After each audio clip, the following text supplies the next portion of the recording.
Let me have the pleasure of starting our latest Mobius Cares session. So if I could ask everybody that's joined us to just mute yourself, that would be fantastic so that we can have one focused conversation. And let me introduce myself and offer a warm welcome to today's session.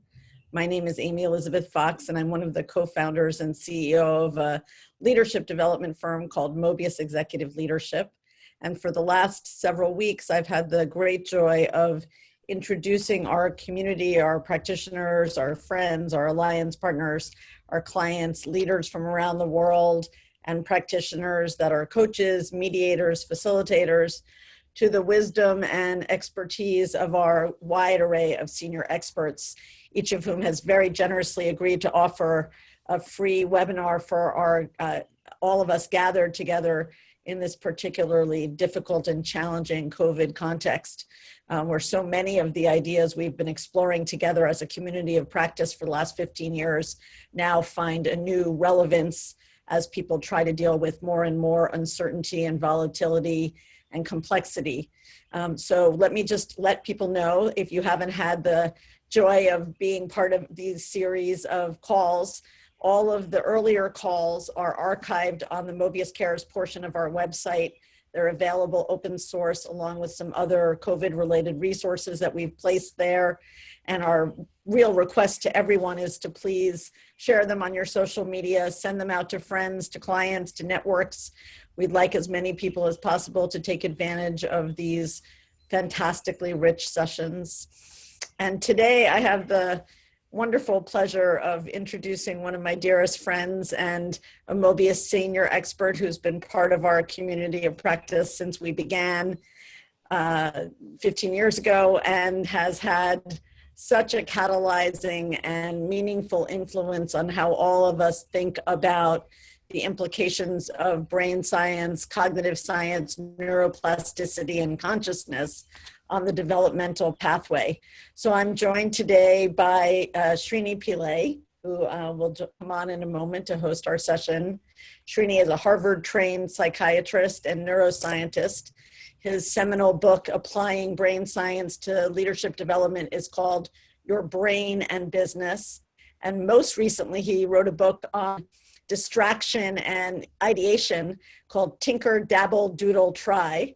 And if you want to get a sense of Srini's catalytic joy, you could just think about what kind of a neuroscientist writes a book called Tinker, Dabble, Doodle, Try. That probably tells you everything you need to know.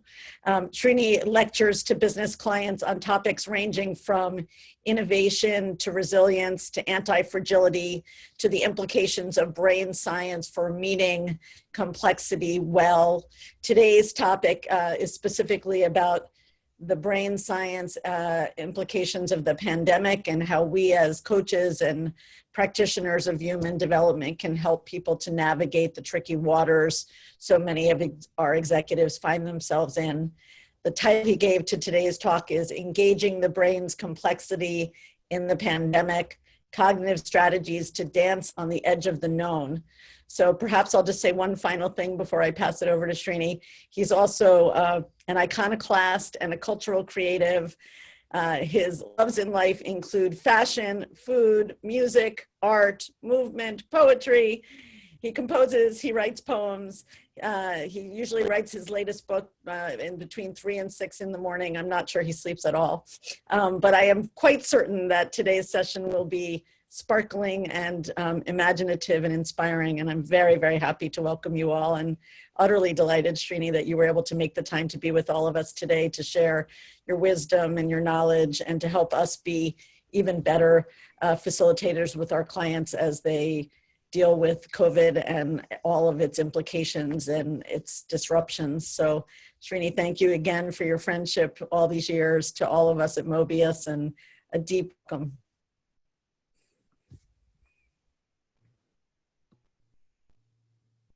Thank you very much, Amy. And hi, everyone. It's fantastic to be with you today. Amy, you tape it off at the last second. I just want to make sure I can still hear you so that I know others can hear me. We can hear you well, and I was just saying a deep welcome. Okay. Yes. Thank you very much. Thanks so much. And as Amy said, today we're going to be talking about how you as a practitioner can engage the brains of leaders and their teams, so to help them dance on the edge of the known, because so much of the future is actually unknown. And I won't go through my background. If you'd like to know more about that, please feel free to ask me. But essentially, my background is I'm on a think tank for disasters. I work in leadership development. I'm also a brain scientist, and I've run an anxiety disorders service at McLean Hospital at Harvard Medical School.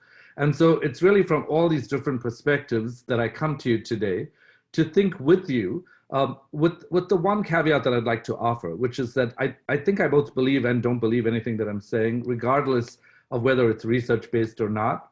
And it's because research is always evolving, and I don't believe that there's an ultimate truth.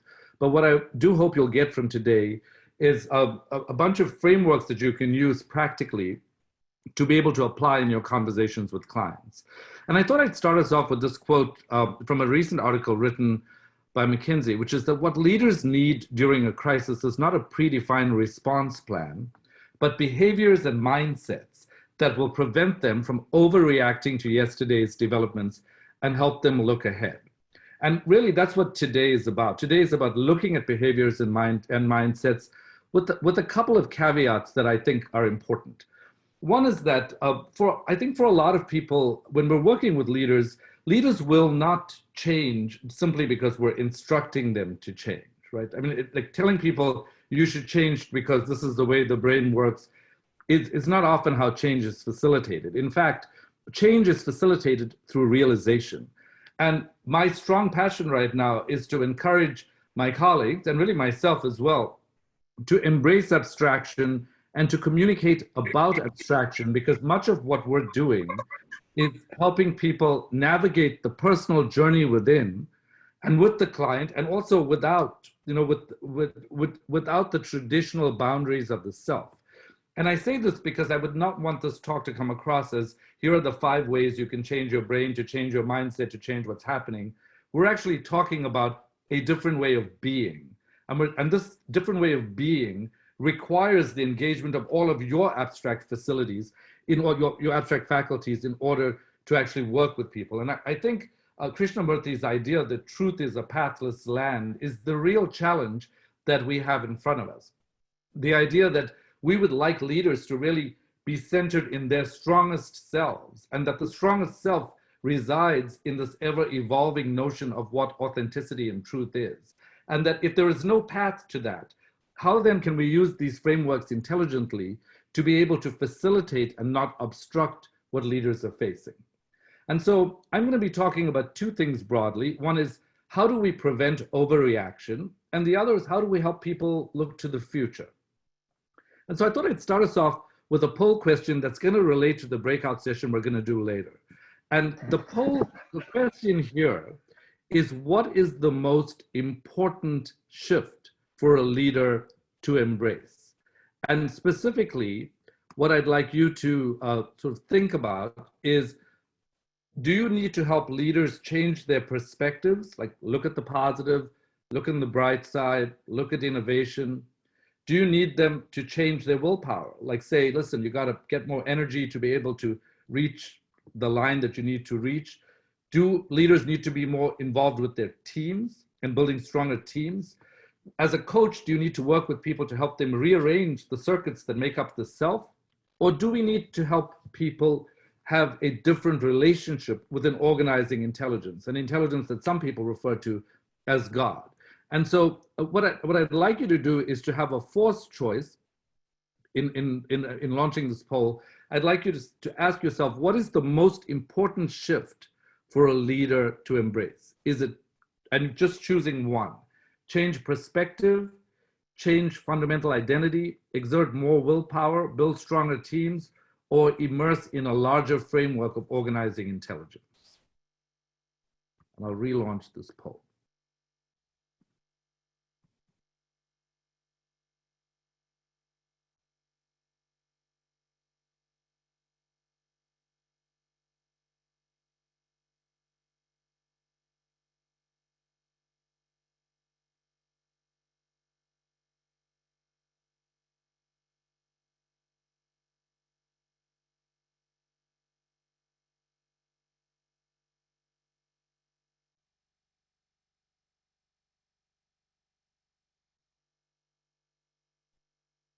have about 92 people who've responded. Wait for a few more people.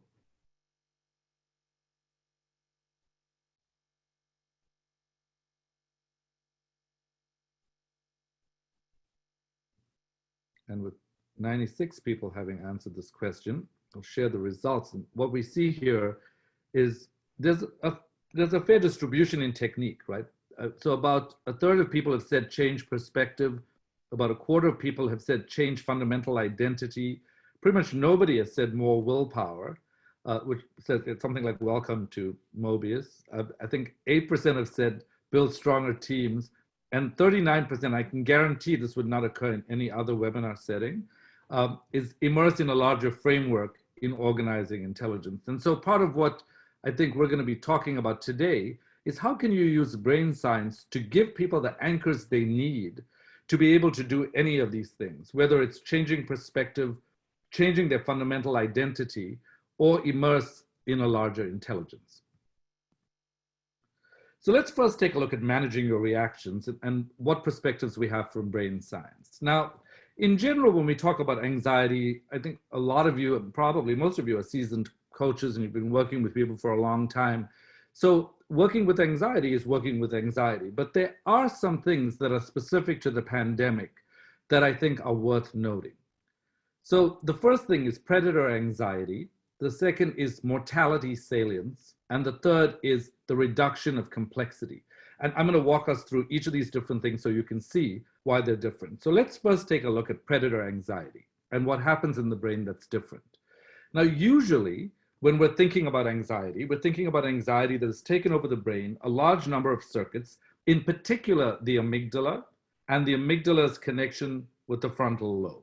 So just to ground us in what we usually talk about, let's take a look at this brief video. The amygdala is a pair of small organs in the brain, each about the size of an almond. The amygdala acts like a thermostat, regulating, among other things, our normal baseline anxiety level. As anxiety levels rise in response to stressors such as bereavement, work stress, or money worries, for example, the amygdala's needle is pushed up to the high anxiety zone. Under normal circumstances, this needle returns to normal after the event. But when the stress or anxiety you experience is relentless, the needle gets stuck at the high anxiety position. It becomes instinctual. The subconscious mind, which controls all the automatic bodily systems, thinks that this new anxiety level is appropriate and normal, but you know consciously that it is not. It is as if the hard drive of your mind has been reprogrammed with new anxious software. With this new anxiety level come sensations and symptoms of anxiety disorder and maybe panic attacks, phobias, and disturbing thoughts. So in order to reverse these changes, you have to reset the needle of your amygdala back to the normal position. And so that's how we usually talk about anxiety, right? Usually we want to shift blood from the sort of the inundated amygdala back to the frontal cortex so that thinking can be clearer. And one of the interventions that I've talked about before is defined by the mnemonic circa, where the C stands for chunking. You know, how do I break what I need to do down as I'm moving into the future? The ignore stands for ignoring mental chatter. Is there a way that I can just place my attention on my breath and ignore whatever chatters in my head so that I can be more mindful? Reality check, it's self-talk, even though it's obvious, in order to calm the amygdala down, telling yourself, okay, this is not going to last forever. When like a lot of this has felt like it's going to last forever, can be helpful. Control shift, you know, people are worried about education, they're worried about the government, they're worried about elections, they're worried about all kinds of things. If you're not doing anything specifically, try to free your brain of the things you cannot control. And then attention shift is, can you believe in possibility instead of problems? And here, what we're talking about is, can you take your attention, which is like a flashlight, and place it on the solution rather than the problem? Now, ordinarily, this kind of intervention works well. But when you have predator anxiety, it's a different thing. So what we're talking about is when anxiety is like this. Sometimes it's a little overwhelming, and it resembles this. But for the most part, top-down anxiety is anxiety that develops gradually with certain justifications that makes you feel uneasy. Bottom-up anxiety is anxiety that just comes out of the blue and you're just overwhelmed with that amount of anxiety. Now, what we know is that here we have the conflict detector of the brain, and the anxiety processor, and another emotional and anxiety processor here, the anterior cingulate, the amygdala, and the ventromedial prefrontal cortex. What we know is that when we're working with clients, we can tell them that predator anxiety often means that the anxiety spreads from the front of the brain to the back of the brain. And when it goes towards the brainstem, it affects a region called the PAG, or the periaqueductal gray. And this PAG is so intense that it's very difficult to manage. And part of that is that any anxiety that spreads to the back of the brain in that way toward the brainstem is going to be more primitive, more reflexive, more heightened. It's going to result in freezing or escape coping mechanisms, fight or flight. And even when this is over and people are returning to work, there may be some kind of chronic anxiety or panic. So you're dealing with a very different kind of anxiety, and Circa does not work very well if it's just implemented as a reframing protocol. Now, one of the things we know about surrender, right? I mean, like if you are being, we are basically being threatened by an invisible predator. And it's a real fear. People have documented that. People have shown it within cells that this virus exists. And regardless of the questions around the accuracy of data, we know that there is this invisible threat. The problem is that in the brain, when you have the word surrender, surrender can mean a whole lot of different things. And if you don't want to surrender to the predator, that's one thing. But a lot of times what leaders most need is to surrender to themselves. And it's hard to make a distinction between these two forms of surrender. In fact, in the brain, what we know is many words often will communicate two things, even when they're not accurate. For example, if I shake the hand of someone who has just had hot coffee, there's studies that show that I will say that the person has a warm personality because the temperature gets mixed with the actual warmth of the personality. Similarly, words like surrender carry multiple meanings. So if you are definitely interested in not surrendering to the predator, how do you separate out surrendering to yourself and awareness of a larger intelligence? Because not being able to surrender to this larger intelligence compromises the leader who, in escaping the real predator, is also in danger of escaping their own complexity and that of the world. So the implications here, when you're talking to leaders, is to say, pandemic anxiety is not the same as other forms of anxiety. The anxiety spreads to the back of the brain, so we can't just think about things differently. Rather, there are three other interventions that work well when you're working from the back of the brain. The first is the intervention of meditation. And the second is virtual reality. And the third is about meaning and purpose. So let's take a look at meditation as an intervention and ways in which you can think about this more complexly. Well, first of all, there are different types of meditation. And some people are open to them and some people are not. Certainly in the US, approximately 10 to 12% of people are open to meditating. So we have to be thinking about other things as well. Now, one of the things we know about mindfulness is people have been always uncertain about whether just focusing on your breath is something that will stop top-down anxiety or bottom-up anxiety. And some studies have shown that if you are a new meditator, then mindfulness does not help bottom-up anxiety. We cannot use mindfulness effectively if a person is a new meditator. However, in experienced meditators, mindfulness does become a bottom-up strategy. And if you think about this, people who start are really focused on just concentrating on the breath. People who are advanced meditators are able to immerse themselves in the meditative experience more effectively. Then there have been studies that look at mantra-based meditations versus breath or compassion-based meditations. And we do know that there are some brain differences where, for example, in many of the Buddhism-based meditations, the frontal lobe is affected in a positive way. And in many of the Hindu-based meditations, these meditations affect the brain more towards the middle and the back.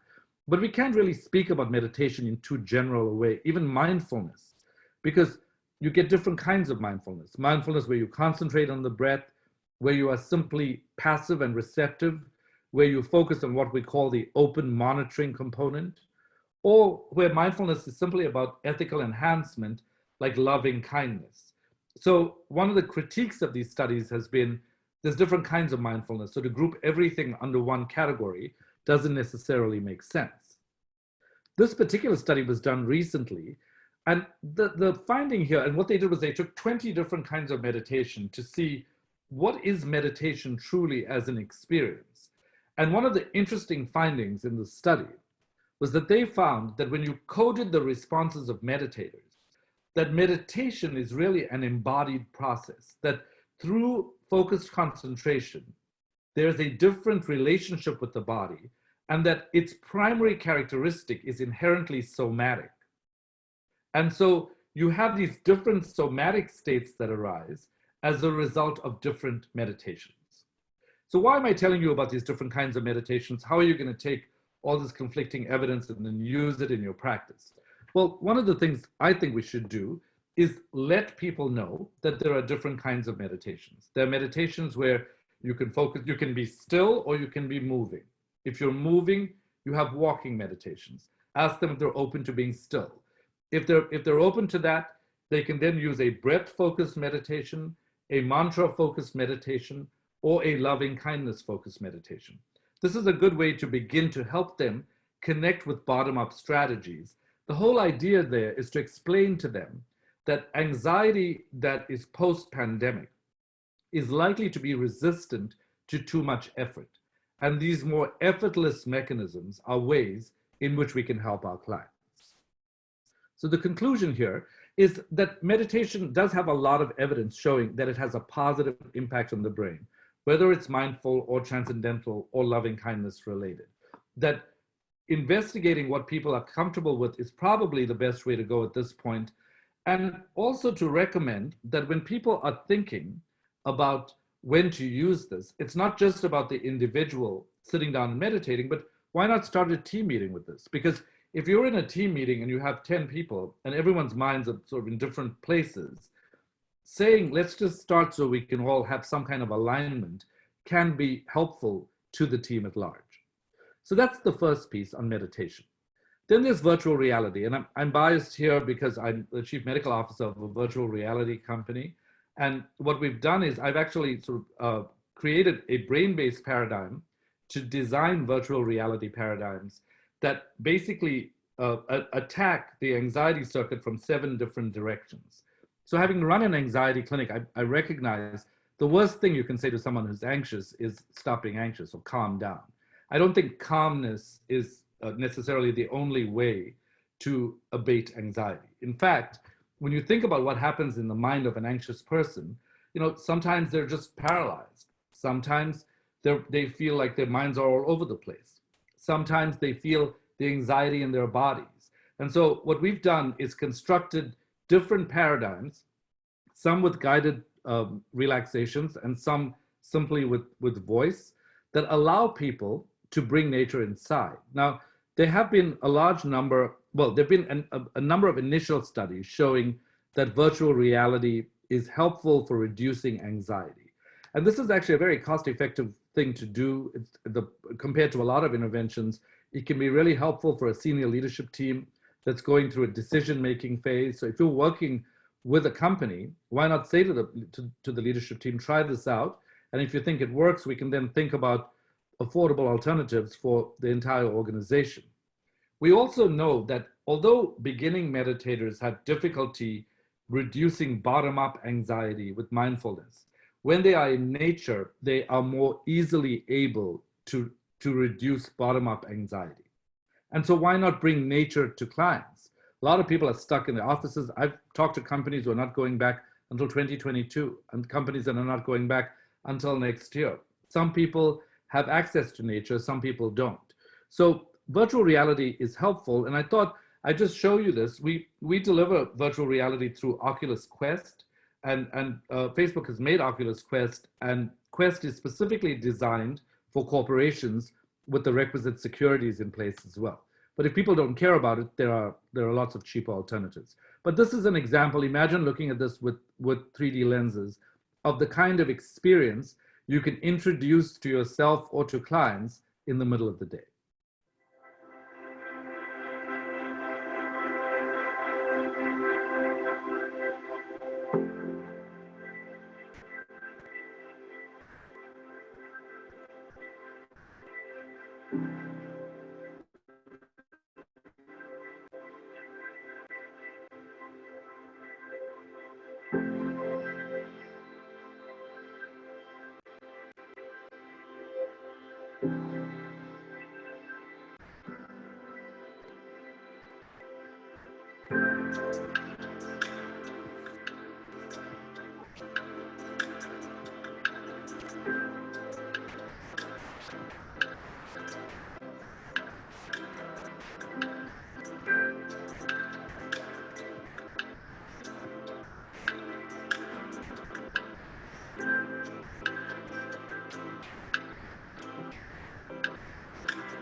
And so the conclusion there is if somebody's close to mindfulness, but you want to reduce bottom-up anxiety, consider virtual reality and introducing this within the organization as well.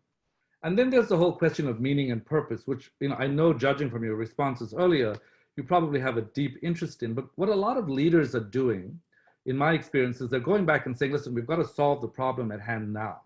We've got to figure out what's happening now. And so meaning and purpose doesn't get enough attention. But what we know about meaning and purpose is that they activate the reward centers in the brain, and that actually talking about meaning and purpose can significantly reduce this bottom-up anxiety. And there's a bunch of research that actually shows that. And if you want self-control and you don't want to use willpower, which I think a lot of you recognize there's a limit to that, talking about meaning and purpose stabilizes the brain. And you're able to control yourself as you're moving into this unknown territory more effectively. So why not start off a meeting talking about meaning and purpose? Why not help leaders understand that revisiting meaning and purpose and trying to ask yourself, should we be thinking on meaning and purpose in a dynamic way?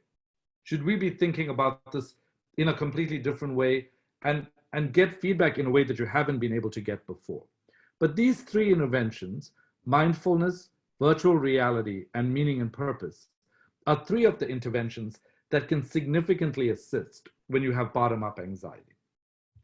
Now so that's about predatory anxiety. Now let's take a look at mortality salience. And mortality salience is simply a reminder of death.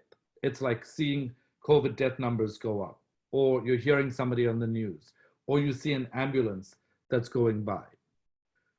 It's essentially, what it does is, what people often don't realize is that mortality salience generates a host of defense mechanisms. Now, living is a pretty precarious issue, right? I mean, when you talk to business leaders, they're motivated by the fact that they have goals, because we can only really afford to see our goals as productive outcomes.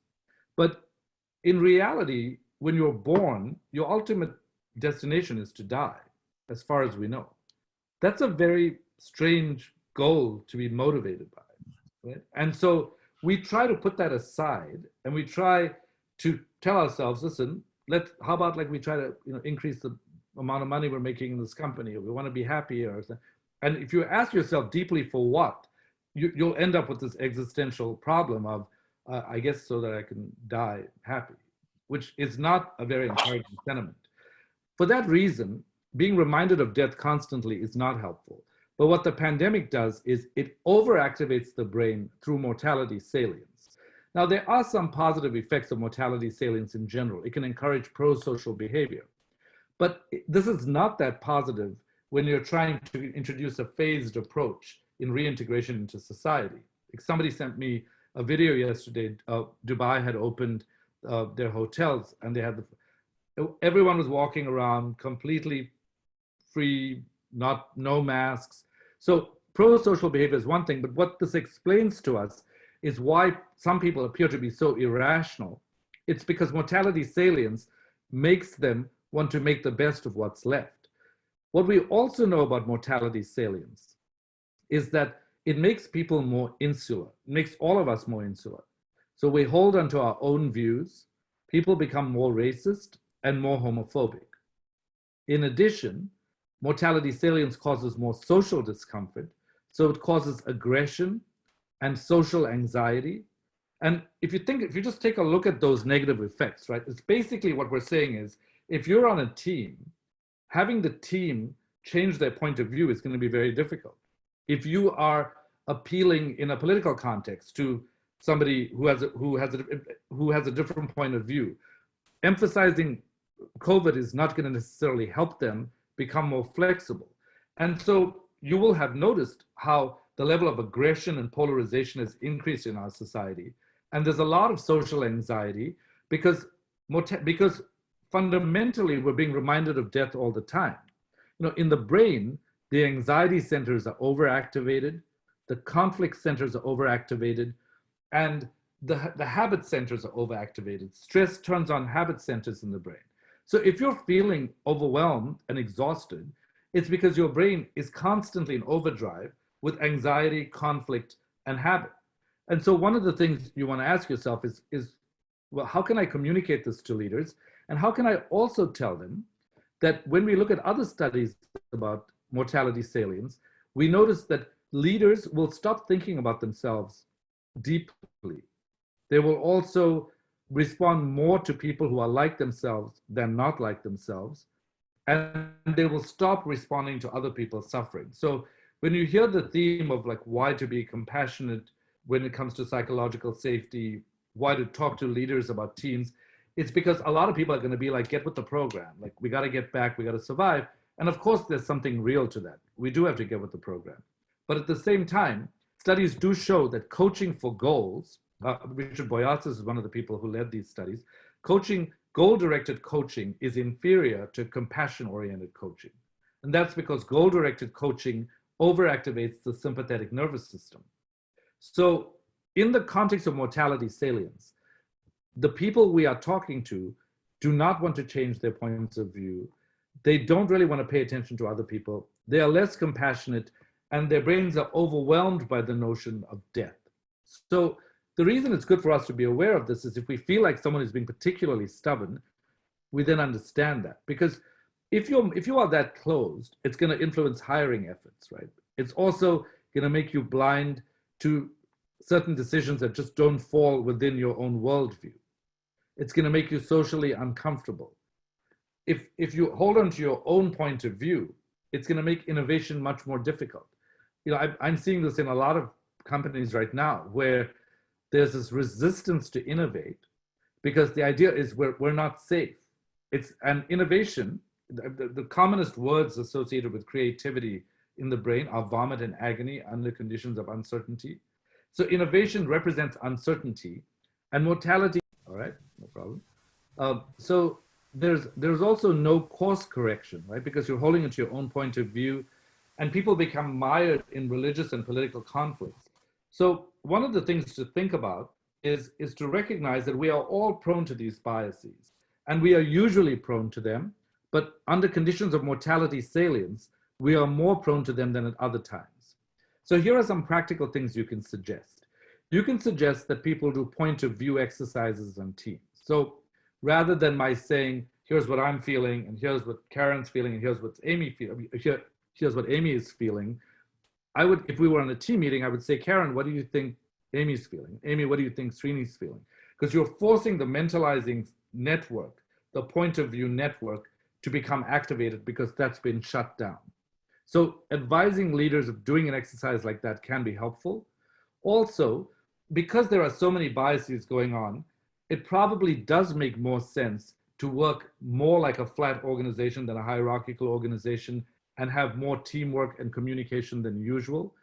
And also to use techniques like an analysis of competing hypotheses. So I've seen this successfully implemented in companies where there's really a debate about the top two strategies. Like in this setting, a lot of people will say we should go completely online, or we should try to develop our current relationships or foster new relationships. And there's so many arguments for and against all these different things. But what you do is you get teams together and you have them represent a point of view, and then you have them represent the exact opposite point of view in order to win. Because if you are expressing your own point of view, you're going to be defending yourself all the time. So the idea is to encourage teams to be arguing for and against themselves in order to mitigate some of these biases. So the basic idea here is that when you're coaching people, help leaders develop a greater point of view flexibility so that they can activate these mentalizing networks and allow them to see other people's points of view. Now we get the whole idea of reduction of complexity, which to me is one of the biggest issues when it comes to leadership. I mean, there are so many leadership models, right? Transformational, transactional, servant leadership. And it's really impossible. It's sort of like medical research. You have to have some kind of individual research to show what suits a particular leader or a particular company. But one of the big things that happens is people go into the crisis brain, where they're overactivating the PAG or they're caught by mortality salience. And as a result, leaders are not in touch with their complexity and teams are not in touch with their complexity. So how do you help people reconnect to self? And with complexity, there are two elements. There's feelings, and there's also identity. Now, we hear a lot about, let's reframe to look at the positive. Let's try to think about what's happening when things are positive. What can we learn from previous crises? Like what is the ideal brain? This particular study was done by Ranjay Gulati and Nitin Noria at Harvard Business School. And they looked at a bunch of companies and they looked at 4,700 companies who had been in prior recessions. And of course, no two times are identical, so we can't extrapolate completely. But what we can know is to try to learn from them, just to use that as a reflection point. So my second poll question to you is, if you were to guess, what % of companies, if you took all the companies, the 4,700 companies in the 1980 crisis, the 1990 slowdown, and the 2000 bust, did not recover their growth rates of sales and profits 3 years later? So let's take a look at this poll. We'll launch this. What % of companies did not recover their growth rates of sales and profits 3 years later? Is it 20, 40, 60, 80, or 100?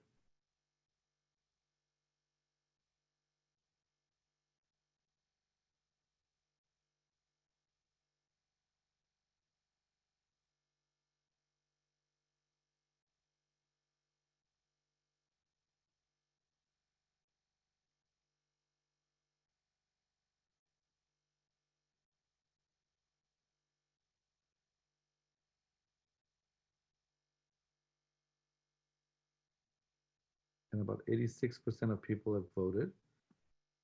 So I'll share these results with you. What we can see here is that it's pretty evenly distributed, right? Some people thought 20%, some people thought 40, some people thought 60, some people thought 80, nobody thought 100.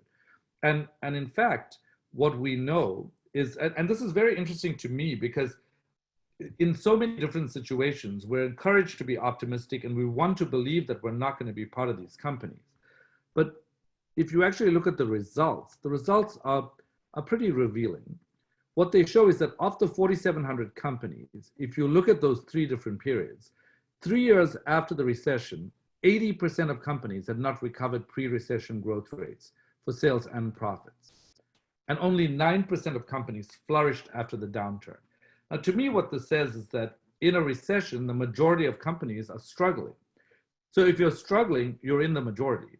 And very few companies actually flourish. So if that's the case, how can we behave differently?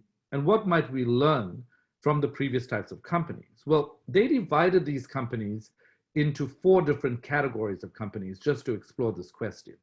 The first was the companies that were more defensive. They froze. They basically cut costs, they cut staffing, and they just had increased operational efficiency. The second company were people who were very proactive, like let's innovate, let's create new things, new products. They were very, very proactive. The third group was people who were pragmatic. They did too defensive, too proactive. They were hyper rational. And the fourth thing that we have is progressive companies that were integrated. And what they actually found was that the progressive companies had the best results. These were the companies that were more dynamic. And hyper-rationality is something that you will find people in the crisis brain will go to immediately. Right? They'll be like, come on, we got to be sensible here. Let's just be rational. Well, it would be nice if we were rational. But one of the reasons I think the phased approach is partly absurd is because the approach itself is great.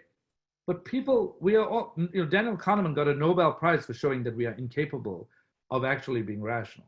So people are not rational. Part of what we have to figure out is a more nuanced plan to think about how to be dynamic. And hyper-rationality has a bunch of other consequences, which perhaps when we get to the Q&A section, we can talk more about. But there have been lots of studies in the psychological literature that show that people who are hyper-rational are actually, they actually lack a kind of vitality. And this kind of repression of actual emotion, where there's hyper-rationality, is connected to having more physical problems. So they often end up, Pierre Marty is one of the researchers who studied this in the Paris Psychoanalytic Institute. And so the idea of being hyper-rational is not something I think we look at carefully enough in businesses, but it's important.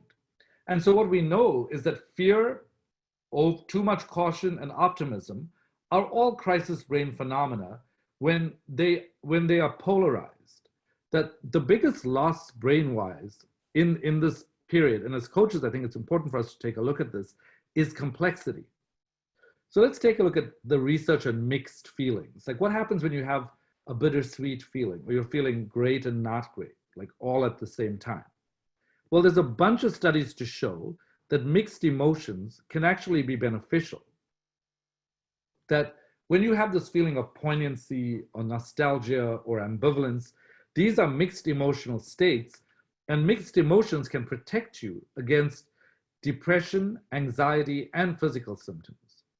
In fact, the studies show that mixed emotions, as opposed to, well, now I'm going to feel happy, now I'm going to feel sad, or, let's feel this at a certain time of day and this at another time of day. To feel this mixed emotional state actually promotes adaptive coping. It makes people feel more motivated. It actually provides higher quality information because you're accessing more of your brain.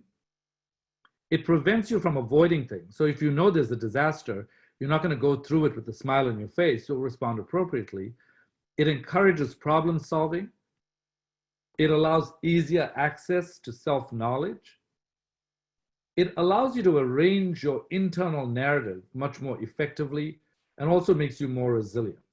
The bottom line here is when there are lists like this, it's obviously hard to remember every single one of them, but I think what we want to remember is that having mixed emotions allows us to make better decisions, and it allows us to be more resilient.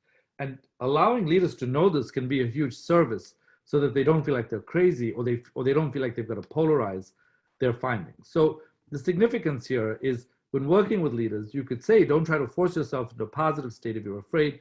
Let your feelings be mixed if they are. And if you're afraid, you can also afford to be hopeful. And you can have both of these feeling states at the same time. So that's complexity as it relates to feeling states. How about identity? What do we know about identity? Well, there's been a lot of research recently looking at brain entropy states. And if you look at the human brain, there's actually 100 billion neurons and 100 trillion circuits. That's a lot of brain activity.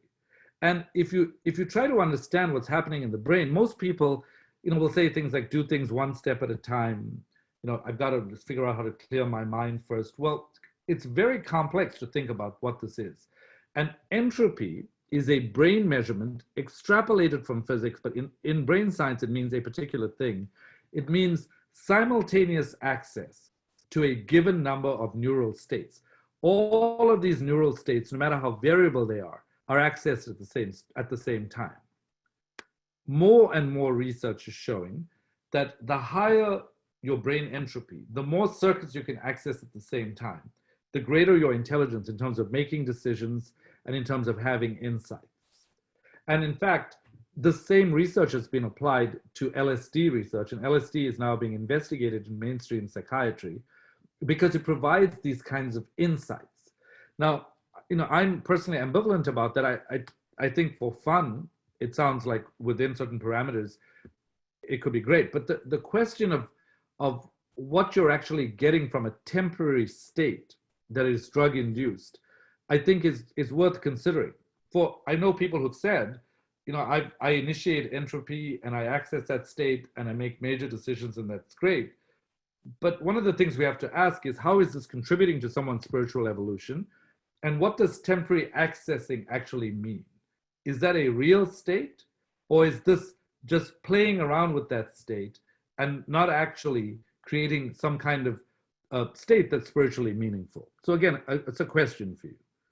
What we know about crisis times is that during a crisis, people love having coherent narratives. You know, I run a telecommunications company. My background is in this. I know how to run this company. This is what I do with my team. This is our financial plan. It's exactly what we're doing.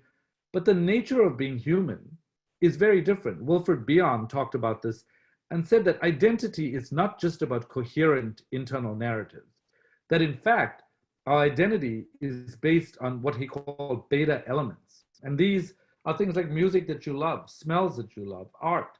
These are the things that make up who we are. Like, we are not our LinkedIn profiles. Right? I mean, if I said, you know, let's go to this 50-year-old man or woman who is the head of some company, I mean, it just sounds so generic. So when we're working with leaders, part of what we want to do is begin to introduce a more coherent sense of identity, because complexity is what will allow you to activate these beta elements.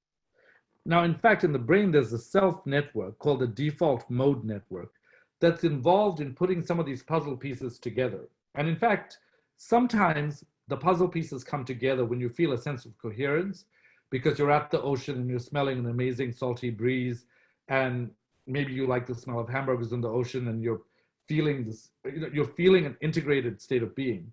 But it's also true that to be human involves having puzzle pieces that just randomly float around. They've got no place and they've got no other pieces to join. And being able to be in that state is meaningful. And the self network, the default mode network, is one of those networks that puts things together. So how do you turn the self network on? And this really has to do with building strategic unfocus. And you know, I'm all for focus, obviously. I believe you have to focus to put together a presentation like this. You have to focus to listen. You have to focus to get strategies done.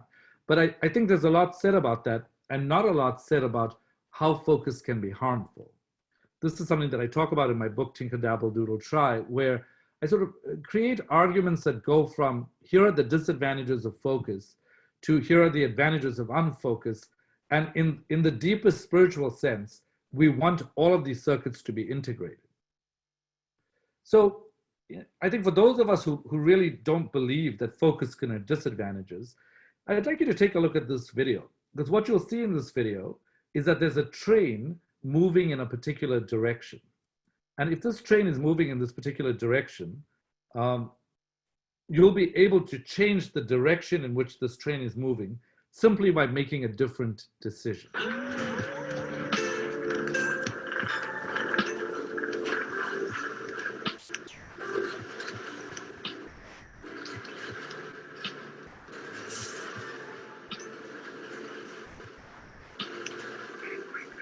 So imagine the train going in the opposite direction to the way in which you imagine it.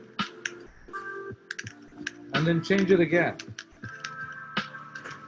And then change it again. And now make it go back and forth at the same place, so it's going nowhere.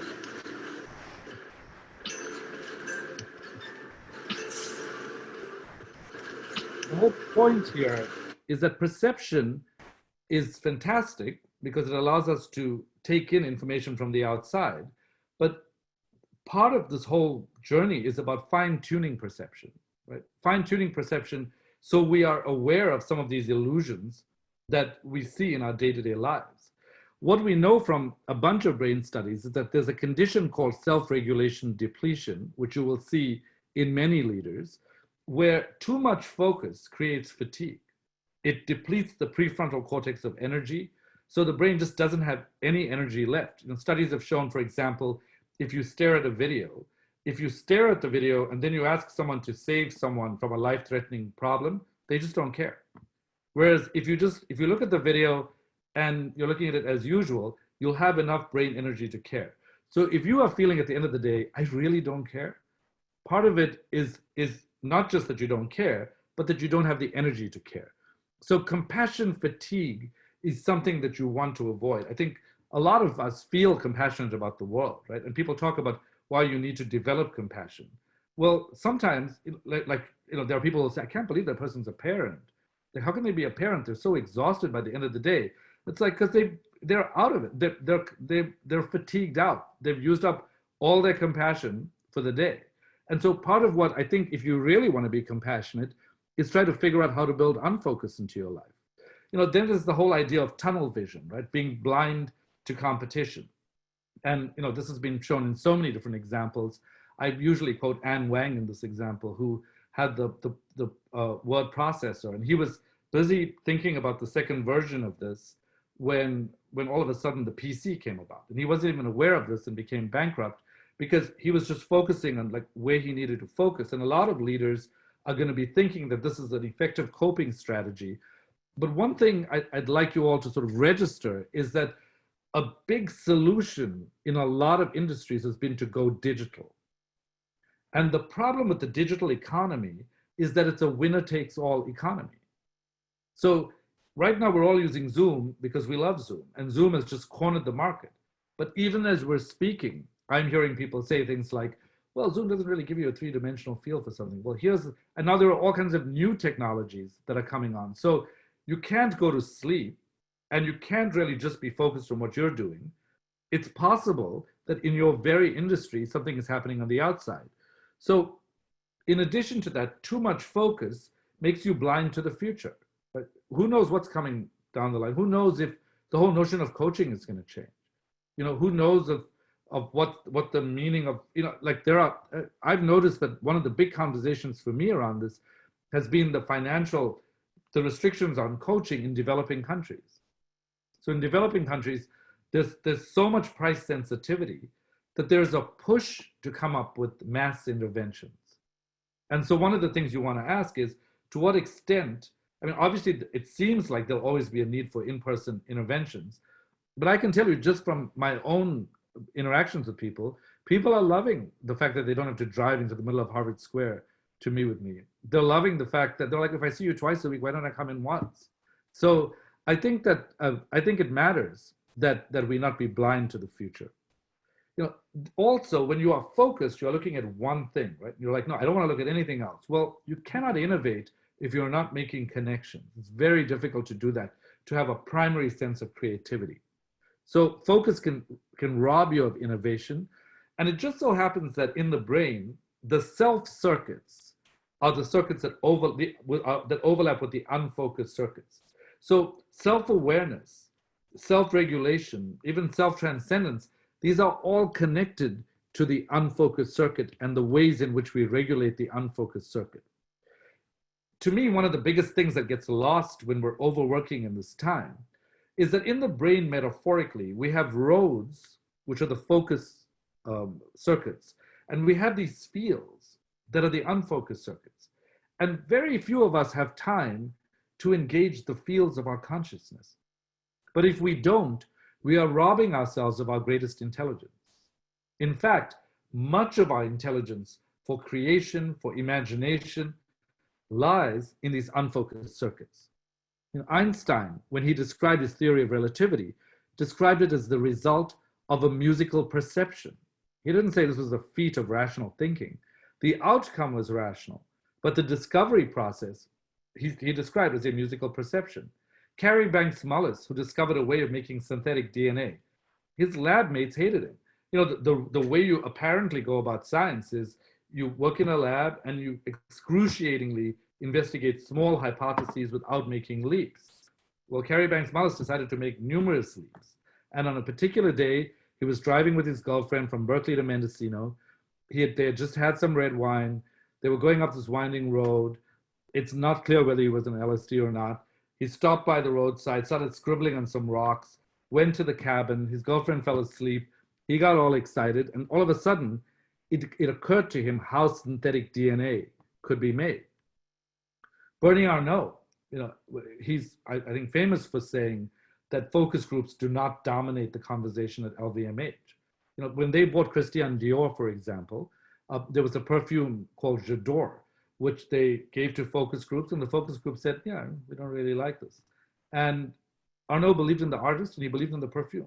And so they decided to launch it with a massive campaign, and they did, and it became the third largest selling fragrance in the world, even though the focus group gave it a thumbs down. You know, probably one of the most famous quotes around this notion of the importance of unfocusing is that by Steve Jobs, that you cannot connect the dots looking forward. So you have to connect that the dots will you have to trust that the dots will connect in your future. And this forward moving momentum, which by the way is we call approach motivation, and it's facilitated by a large number of circuits, one of which is the dopaminergic circuits. You have to trust in something, your gut, destiny, life, karma, whatever. And that's hard enough in general, but how do you trust in something when the future is just unknown and you have no data that you're able to pick up, because a lot of the data is not even reliable. I mean, Jobs is famous for founding Apple after his time at an ashram in India. That was the same advice he gave to Mark Zuckerberg when Zuckerberg hit a wall, that he'd take time off. You know, Bill Gates famously takes these think weeks off at least twice a year where he's just thinking. And all these things sound like luxuries. But the question for us is, are we giving ourselves a chance to be the best versions of ourselves if we don't allow ourselves to access the default mode network or these fields of our consciousness? In fact, unfocus builds presence in a number of different ways. You know, it allows us to feel more energized. It allows us to feel more aware of what's around us. It allows us to predict things in the future. It allows us to be more creative, and it allows us to connect more deeply with our sense of self. When you just focus, then your identity becomes, you know, those things that I just skipped in my first slide. Like, these are my titles, and these are the things, and this is the way I worked. There's some utility to them, but identity is much more complex. Metaphorically, it's not just like picking yourself up with a fork. In fact, to know the delicious melange of flavors of any human being, including the clients you're working with, the brain needs a spoon, metaphorically. It needs chopsticks to make connections. And it also needs a toothpick or a marrow spoon to be able to dig into the nooks and crannies of the brain, because a lot of delicious memory fragments are there. There are also frightening memory fragments. So one of the reasons that people avoid unfocused times is because they're like, lie in a hammock, it's like torture. Like, if I lie in a hammock, I'm going to remember the trauma this and the trauma that. And it's true for, you know, trauma is the recognition of trauma. If you look at futurists and they're discussing the workforce, trauma is becoming a central issue in how people are managing being at work. And I think this massive shift that's occurring in conceptualizing work is a reflection of the necessity to address responses to trauma in the context of work. So it's something that I think we need to pay attention to as we're thinking about how to help people feel more integrated. Well, given that the idea then is focus can be helpful, but it's also hurtful. It disrupts your energy, your ability to innovate, your ability to see around you, to see what's in front of you, and your sense of self. What are the ways that you can build unfocus into your day strategically? You know, take 20 minutes 3 times a day, aside from your meditation time, and allow yourself to access the default mode network. Well, there's napping, positive constructive daydreaming, doodling, and psychological Halloweenism. With napping, what we know is that 5 to 15 minutes of naps can give you 1 to 3 hours of clarity. And I can't tell you how many afternoons I've wasted because I wanted to drag myself to the finish line because I have to finish a project, when if I just took 5 to 15 minutes, I'd have refreshed my brain and refueled. Like, most people live their lives with focus fatigue. But if you focus and then you unfocus and refuel, and you focus, we feel like we have to refuel our cars. Why do we not feel like we have to refuel our brains? You wouldn't drive your car cross country. So the whole idea is to build in these nap periods, to have, for creativity, you need a full 90 minutes. So that's more difficult on a regular work day, but in the weekend, it's something you could try. And what we do know is that taking too many long naps can disrupt your sleep at night, which can then place you at cardiac risk. So you want to be a little bit more careful about how you recommend naps. Maybe I think it's reasonable to try it like 2 to 3 times a week, 5 to 15 minutes, if you're feeling like you're dragging through something. Then there's positive constructive daydreaming, which was researched by Jerome Singer in the 1950s, where Singer actually talked about slipping into distraction, the idea of thinking about the prior night's indiscretions, and then positive constructive daydreaming. And what he found is that it's not helpful to slip into distraction. It's not that helpful to think about the prior night's indiscretions, but it is helpful to have positive constructive daydreaming. And there are 3 things you need to remember when you make this recommendation. Build it into your day. Like, I strongly recommend what I call a tinker table, which is do not schedule anything in your unfocused time. If you schedule anything in your unfocused time, you are robbing yourself of accessing the fields of your consciousness. So building this practice into your day, doing something undemanding, like walking, gardening, or knitting. And there's a lot to say about each of these, but for example, if you're walking in nature will make you more creative than walking in an urban environment. Virtual reality can help with that. Also, walking in a zigzag pattern will activate the brain so that you become more creative because you're not just following lines around the block. So building it into your day, having some undemanding activity, and then imagining something playful and wishful. And part of this is that the brain needs you to just turn perception off for part of the day, because you have other beautiful faculties that are highly intelligent that are not just perception. They can help you make decisions.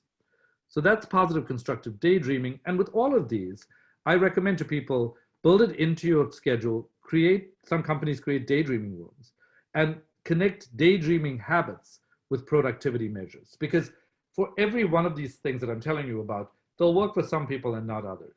So go with what you prefer of these recommendations and see if it actually changes your life. Doodling, for example, is a great example. Jackie Andrade and her colleagues did the study that showed that if you are just scribbling on a piece of paper during a conference call, you may actually improve your memory. Recent studies have shown it doesn't work for everyone. So you want to be aware of this, track this, see if it's helpful. And then this term that I coined called psychological Halloweenism is based on a study by Duma and Dunbar, who found that when they took people, 96 people, and they gave them a task of creativity, if they behaved like a rigid librarian, they were literally not able to think creatively. And if they behaved like an eccentric poet, they took on that identity, they were able to think in a much more fluid way. And this was statistically significant as well. And the same people, when they took on the other identity, could not solve creative problems. This is something I have done with teams in companies, and it's been very helpful, because what people realize is that it's not that the solution is not available to them, it's not available to their current identities. And identity is a very weird thing, because it's a thing that we call ourselves as a result of selective compression of the 100 billion neurons and the 100 trillion circuits that we have. So personality change is not out of the question if we can fiddle with what's happening. And if you can take on this identity, it can be helpful. And I always recommend for this, it's something you can do on innovation teams, especially with mortality salience, locking people into their own points of view. This is a great solution for mortality salience. You can also do this at the dinner table with your family. You can do it on dates, and I always recommend probably not a first date. And then, practically, the idea here is to say to leaders, we need brain refueling times, at least 3 times a day. Experiment with your favorite method and chart your results after a month to see if this works for you or not. And there are companies that are way ahead of the curve in this, right? There are companies like Google that have had napping pods. There are companies that are putting in Doodle boards on each floor of their new building. So people are building Unfocus into this to elevate the human experience. The conclusion here is that when we want people to access their complexity, we want to encourage mixed feelings and unfocused time too. So what we've talked about so far is we've said predator anxiety requires different kinds of interventions. Right? It requires meditation, virtual reality, and thinking about reward. And then we've actually talked about mortality salience and how people can have point of view meetings and how they can really think from a completely different point of view by talking to teams, and also using an analysis of competing hypotheses by debating their own views. And then with complexity, encouraging mixed feelings and also unfocused time. And I think what this does is it covers a lot of ground in the resilience territory. What a lot of people are asking is, yeah, I'm resilient, I know how to do this. How do we thrive? And looking to the future is actually more complicated than we realize. And it connects to a competency known as anti-fragility.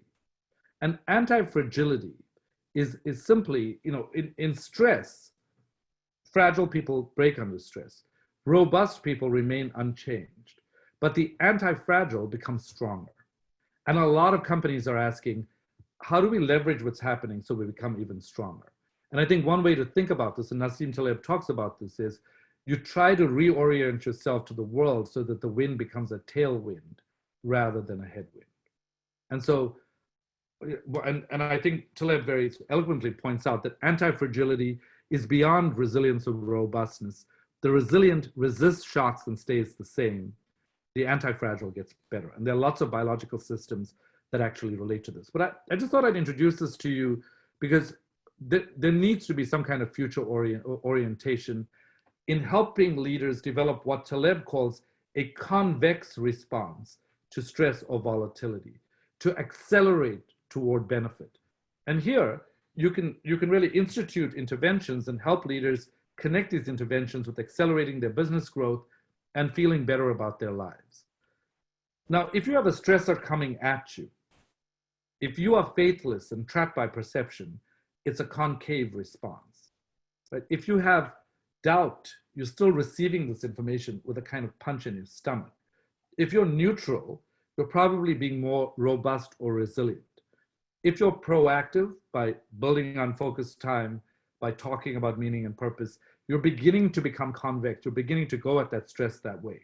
But really, if we had to really get into detail about this, we would want to be thinking about what does it mean to liberate ourselves into this greater organizational force? What is the meaning of possibility in accessing a dynamic self? And what are the ways in which we can encourage an exploration of possibility all the way from hypothesis to faith? And in that process, there is an ego dissolution. And when I talk to people about this, I talk about operating from the possibility plane and changing properties of the self to be able to increase your horsepower. Because if these are the stresses of life, and this is the media and the news and everything that's going on, you want to help people develop the horsepower so they're not fast cars. They become planes, and then they operate above where the clouds are. And we have an index called the Possibility Index, which we give to people to measure a sense of possibility, which allows them to identify what the obstructions to possibility are. So there are ways you can operationalize this. I'm exploring this through a number of lenses right now, through possibility, creativity, and agility in the brain. With Eitan Shapira, we have a number of perspectives in which thinking about art and dimensions of art and surrealism, as well as sort of looking at things from multiple different perspectives, can help us understand how to build this possibility in. With Jim Selman, we developed a bunch of content around existential confidence, which is a commitment to a possibility that does not yet exist in reality, but which you know you will deliver on because of self-sufficiency. In some ways, you have to erase all the memory components that determine that you're not fit for this task. And you have to figure out how to integrate what's helpful to be able to commit to a possibility. And that whole module, I think, is particularly important because it gets us into the meaning of what commitment is. With Bobby DePorter, we have a developmental protocol, which is pretty exciting because it's about how kids are curious and what are the anchors you can create to allow people to explore this and charter this terrain that is difficult to navigate. And with Bob Gower, we're talking about software principles related to agile software and ways in which, computers, we all think are arranged in 1 and 2 dimensions, like yes or no, that they're very algorithmic. But there are forms of thinking that are built into computers that are about gist-based reasoning, that are not logical, but they lead to the right answers. So there are ways in which we can learn from computer systems too. Essentially, we know that primary consciousness is what we access through LSD and dreams. And when we compress this information, we access the secondary consciousness. And what we, I think, want to be interested in is, after teaching resilient leaders how they can stabilize themselves through these different mechanisms that we talked about, embracing a sense of possibility and existential confidence by accessing and reconstructing this awake state is important, where we rearrange primary consciousness to recompress it into new secondary consciousness. And that's what possibility is about. So this brings us to the breakout, which we'll do for 10 minutes. And what I'd like you to do is ask yourselves, and Karen will lead us into the breakout sessions, which of the following elements will you prioritize for yourself and your clients as you return to work, given what we've talked about the fact that we are trying to reconstruct perspectives, the self, teams, really willpower to a certain extent, and then immerse ourselves in this whole larger framework. How will you go about changing what you are doing currently to embrace what we know is a different kind of anxiety with a different kind of possibility? So Karen, if you could lead us into the breakout groups for 10 minutes, that'd be great. Amy, whilst we're waiting on the others to come back, these sessions are great. I think it's fabulous that you have this stream of different people across both our community of coaches and more broadly different people. So I've been trying to share it on social media. I saw that, Silvana. Thank you so much. I really appreciate it very much. I have also found them very inspiring. Yeah, and this one was quite interesting because I saw Srini just recently. He did one for Duke, and he's got some new material, or at least new for me, different material from the other one. So this was really interesting on the whole unfocused time and so on. So it's great to add to our knowledge.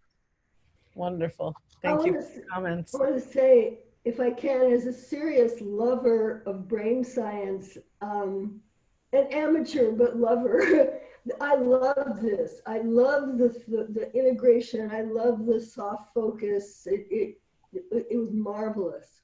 Thank you so much. You, Marcia. Thank you, Marcia.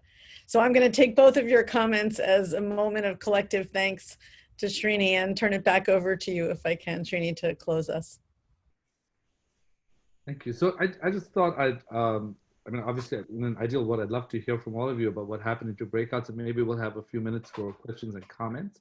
But just to summarize what we've been talking about, being at the edge of chaos is where neurons function optimally. They don't function optimally in order, and they don't function optimally in disorder.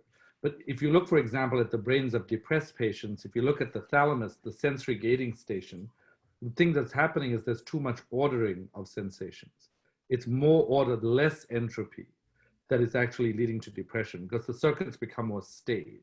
So what we talked about today was pandemic fear, mortality salience, complexity, and anti-fragility. And we just touched on anti-fragility. There's a lot more that we could talk about that. With regard to pandemic fear, we covered 3 techniques that you could use in your discussions with leaders and teams, and hopefully for yourselves as well.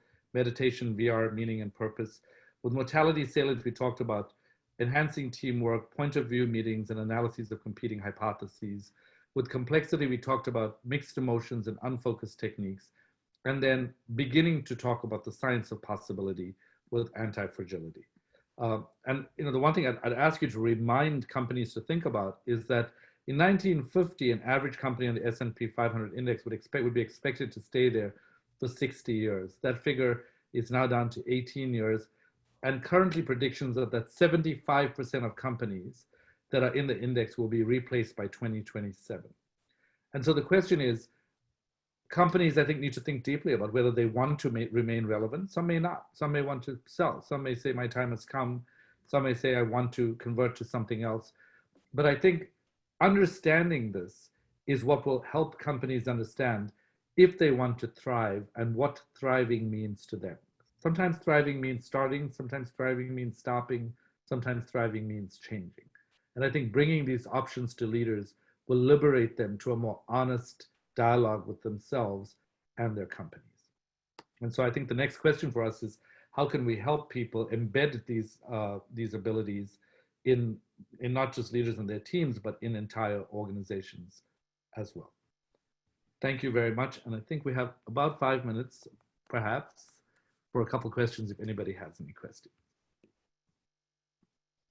Silvana, why don't we, I think we probably have time only for one question. So you were the first hand up. I'm going to call on you.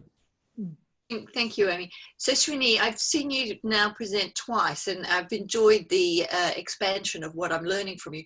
What I would say is there's a fear, not just as you described it via the anxiety, the predatory anxiety, but there's just a fear around, you know, how do I explore all of this sort of stuff? Unfocused time. Oh my God, we don't have to, you know, we've got to deal with it. So there's a fear to even play with some of these things. And I'm wondering, how do you help people to bridge that gap where they will experiment? Yeah, I think part of, so I'll talk about it theoretically and then also practically in terms of what I do. I think theoretically, I think what you're pointing to is that change is very difficult for a lot of people, even though the brain can change. The brain is often resistant to change because it causes cognitive dissonance. And so I think introducing it as part of the conversation and recognizing, I think the way I started out, which is that rather than instructions, realization is really part of the goal of the coaching. And realization comes often through a relationship, which paradoxically has to do with the diffusion of boundaries between self and other while maintaining the ethical architecture that preserves the relationship. So I think it's actually, the answer to the question at its essence is more abstract, meaning telling people all the evidence sometimes helps, but it really doesn't help that much. I think what helps is them knowing the quality of company that you can keep them on their journey. And in that company, if you can recognize the beauty of their own minds, and if you can recognize the capacity of their own minds, then they might feel the ability to feel the trust that they need to decrease amygdala activation to then allow them to make the changes that they want to make. So that's a short answer, but I think it's in that direction of focusing more on compassion than on goal setting, a little bit on data, but using the data as a structural format to be able to hold the intimacy with that person. You know, one of the metaphors that I sometimes use is I will say to people, it's remarkable that we all live in each other's brain tissue and in the rest of our body. Like when I see you, you're living in my occipital cortex. When I hear you, you're living in my temporal cortex. And so the reality is that when we're with leaders and they're resistant to something, part of what they're resistant to is theirs, but part of what they're resistant to is also us. And so they're looking for us to believe in them. And so a lot of the work for the change has to be done within us so that they can experience themselves in our brains, reflected in their brains as change worthy. And I think if we can bring faith to the dialogue, then we inspire faith in them. Thank you. Thank you. I appreciate that. Gorgeous, Srini. As I foretold, a session full of real rich, relevant, practical wisdom for our clients and inspiration and fresh possibility for us as practitioners. It's a tremendous, tremendous gift, Srini. Thank you on all of our behalf. Thank you very much. And thanks to all of you for being part of this conversation. This conversation would be nothing without you. So thank you. Yeah. So just a reminder, everyone, that shortly Srini's session, which we hope you'll share with others, will be available on the Mobius Cares portion of our website. And let me take a moment just to call our attention to the next two gatherings. So next week's session will be led by one of our transformational faculty members, Marty Borison. Srini talked today about the importance of meditation and mindfulness and awareness practices. Marty is an expert on meditation. He has a company called the One Moment Company, and he's also been more lately talking about time mastery. And he's calling his talk next week, June 3rd at 11. This is the moment you've been waiting for, which is a bit counterintuitive at this time, I assume by design. And the following week, we'll have the pleasure of hosting Mobius senior expert Tony Schwartz, who's the founder of the Energy Project, on a session he's offering just for our use. This particular session won't be later archived on the website, so if it's a topic of interest, strong encouragement to join us live It's going to be on Wednesday, June 10th at a bit of a different time. So I'm calling your attention to that at 12:30 Eastern Standard Time. And both registrations, like the registration for today and all of the resources, can be found on the Mobius Cares part of our website. So thank you again, everybody, for making the time to take this journey together and be part of the field that had Srini offer such glistening teaching. And Srini, again, a bow to you for your path of consciousness and ability to translate esoteric ideas into brain science and make them so accessible and offer such a pathway of discovery for clients. So thank you again, everybody. Our blessings to you, to your families, your communities, and we'll see you soon. Take care. Thank you. Thank you.